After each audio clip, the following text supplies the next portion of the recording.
Kiranya Tuhan memberkati kita semua dalam sukacita dan damai sejahtera. Amin. Bapak, Ibu, dan Saudara sekalian, firman Tuhan yang menjadi renungan bagi kita, Yesaya pasal 52, ayat 13 sampai dengan ayat yang ke-15. Demikian firman Tuhan, sesungguhnya hambaku akan berhasil, ia akan ditinggikan, disanjung, dan dimuliakan. Seperti banyak orang akan tertegun melihat dia, begitu buruk rupanya, bukan seperti manusia lagi, dan tampaknya bukan seperti anak manusia lagi. Demikianlah ia akan membuat tercengang banyak bangsa, raja-raja akan mengatupkan mulutnya melihat dia, sebab apa yang tidak diceritakan kepada mereka akan mereka lihat, dan apa yang tidak mereka dengar akan mereka pahami. Demikian firman Tuhan. Bapak, Ibu, dan Saudara sekalian, peristiwa kematian Yesus yang sangat tragis di kayu salib, sepanjang sejarah banyak orang yang masih mempertanyakan cara dan jalan Allah menyelamatkan umat manusia dari dosa. Mengapa harus menderita? Mengapa harus dengan jalan salib? Tidak adakah jalan lain untuk memberi pengampunan kepada umat manusia? Mengapa Yesus yang bisa melakukan banyak perkara besar, di antaranya menyembuhkan banyak orang, membuat orang buta bisa melihat, membuat orang tuli bisa berbicara, membuat orang lumpuh bisa berjalan, mengusir setan, membangkitkan orang mati, tetapi pada akhirnya ditangkap, dihukum, disiksa, ditampar, dicambuk, ditikam, dicaci maki, darah mengalir dari tubuhnya, dan akibat penyiksaan yang begitu sadis yang dialami Yesus, begitu buruk rupanya, bukan seperti manusia lagi dan tampaknya bukan seperti anak manusia lagi. Banyak orang menjadi tertegun dan kaget melihat dia. Benarkah dia sang Mesias? Mengapa dia begitu hina? Dia bukan Mesias, bahkan tak layak disebut manusia. Dan mereka mulai menghina, menghujat, mencaci maki. Betapa berat penderitaan yang harus dia tanggung. Dialah Yesus, hamba Tuhan yang menderita. Orang banyak tidak memiliki hikmat untuk memahami jalan salib yang harus ditempuh oleh Yesus untuk menyelamatkan umat manusia. Walau sudah dinubuatkan oleh para nabi, dan sampai tiba Yesus disalibkan, semua tidak ada yang paham. Sebab semua orang hanya menginginkan seorang Mesias seturut keinginan dan kehendak mereka. Menurut mereka, mana mungkinlah seorang Mesias yang sudah lama mereka nanti-nantikan, seorang yang dibawa ke pembantaian, disiksa, dibunuh lalu mati, seorang Mesias yang kalah. Dan dalam pemikiran banyak orang, jika dia sungguh-sungguh Mesias, mengapa dia tidak membebaskan diri dari hukuman penyaliban? Tetapi apa yang terjadi? Melalui ketaatannya yang rela menderita untuk misi penebusan umat manusia dari dosa, Yesus menang dan ditinggikan. Rela disiksa, dihina, direndahkan, demi taat kepada Allah untuk misi rekonsiliasi antara Allah dengan umat manusia. Kristus rela menjadi korban penebusan dosa seluruh umat manusia melalui jalan salib, melalui penderitaan. Dan pada hari yang ketiga dia bangkit, dia menang. Maut sudah dikalahkan, dosa sudah dikalahkan, dan kita semua umat manusia dibenarkan oleh darah Kristus. Kita dimenangkan melalui jalan salib, melalui jalan penderitaan, bukan melalui angkat senjata perang. Cara Tuhan menyelamatkan umatnya tidak mampu dipahami oleh banyak orang, sebab Tuhan menyelamatkan umat manusia seturut dengan cara dan kehendak Allah, bukan dengan cara dan kehendak manusia. Dosa dikalahkan dengan cinta kasih Tuhan yang agung. Melalui pengorbanan darah Kristus di kayu salib, semua sudah selesai. Yesus sudah menang dan ditinggikan, dan kita umatnya sudah dimenangkan.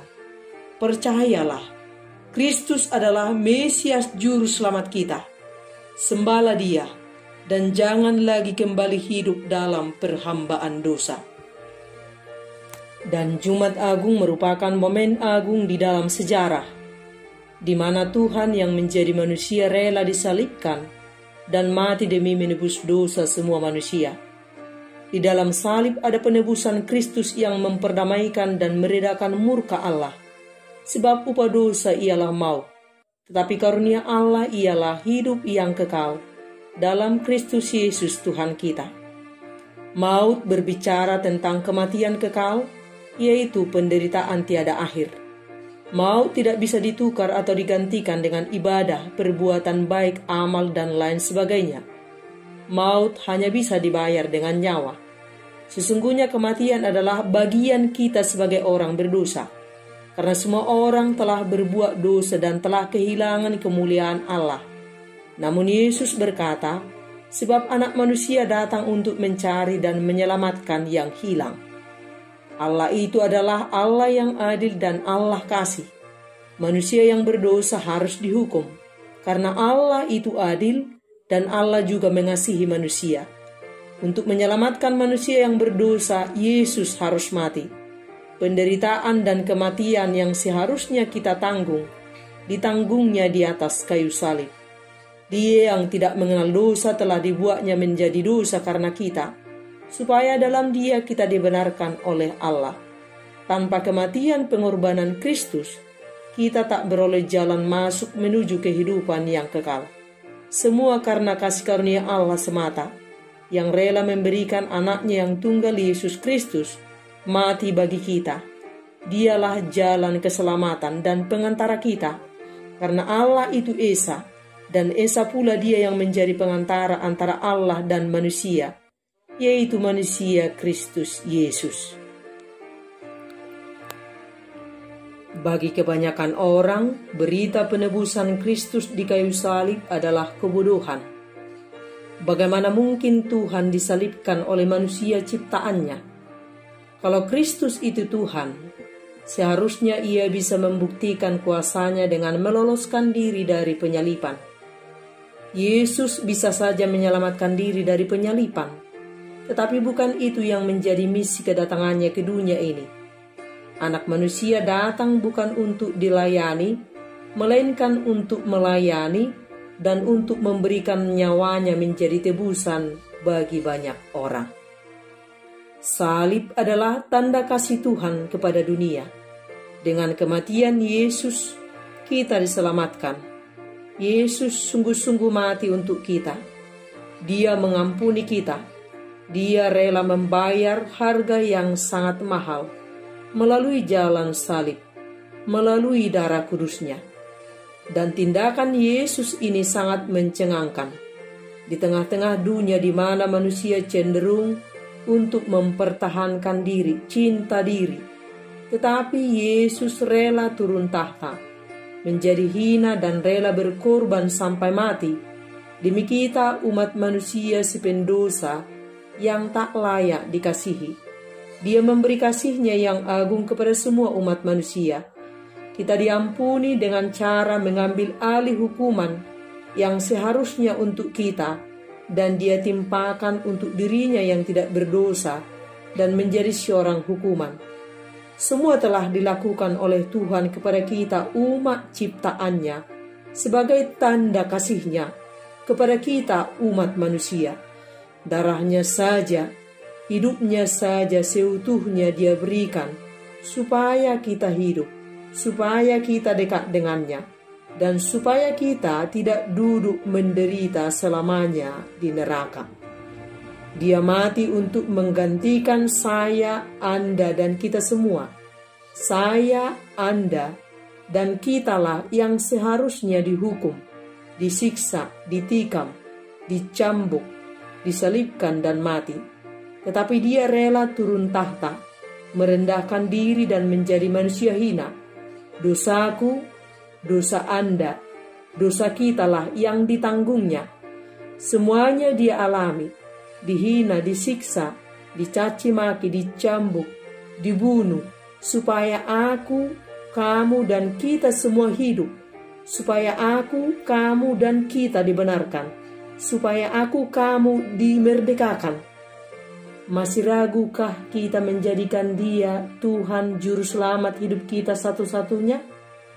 Masihkah kita mempertanyakan kemesiasannya seperti orang-orang yang menghinanya saat akan disalibkan? Masihkah kita tega membalas kasih-Nya yang agung dengan pengkhianatan melalui hidup di dalam dosa? Semua sudah dilakukan untuk kita. Masihkah kita mengeraskan hati kita dan terus hidup seturut mau kita dan kedagingan kita? Kita sudah dibenarkan. Kita sudah dimenangkan. Jadilah orang benar. Jadilah pemenang. Pandanglah darah Yesus yang mengucur sebagai korban untuk menghapus dosa-dosa kita. Hiduplah dalam kebenaran Kristus. Dan ingat, dosamu sudah dihapus. Dosa kita sudah dihapus. Dibayar lunas dengan tunai dengan darah Kristus. Dan tunaikanlah tugas panggilanmu sebagai orang yang telah merdeka dari dosa. Dan hiduplah mengikut Kristus dalam kebenaran. Surga sedang menunggu kita untuk duduk bersama-sama seperjamuan dengan Allah dalam sukacita abadi. Amin.